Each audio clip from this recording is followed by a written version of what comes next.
And our top story here at 10 o'clock, new documents first obtained by News on 6 say 4 Bixby students admitted their role in the sexual assault of another student. Investigators tell us they can now access the cell phones of 5 students and 3 administrators.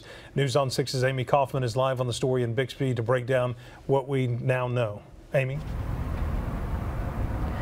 Well, Terry and Craig, I've been sifting through these documents for the past several hours, and they contain a lot of new information from the cell phones, which is really helping investigators with this case. Now, the district attorney's office is also responding to claims made by the Bixby School Board that there's false information in the original affidavit.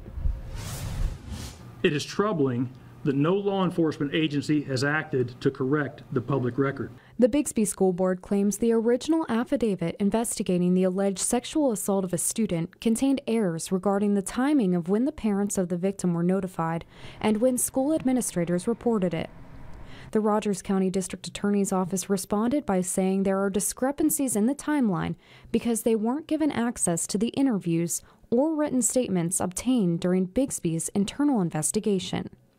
The timeline that investigators are piecing together right now shows that Athletic Director Jay Biddle took a written statement from the victim on October 26th.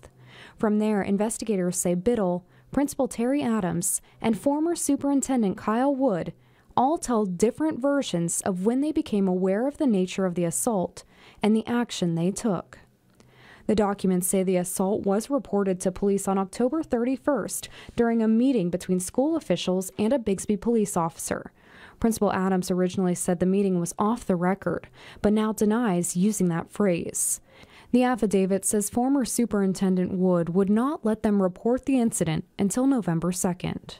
Investigators also discovered that one of the phones contained video evidence of the assault, so a forensic examination was completed to access all of the data, including files that may have been deleted. Court documents also say one of the student's parents tried to purchase the phone that was used to take the video from another student. 5 students have admitted their involvement in this case.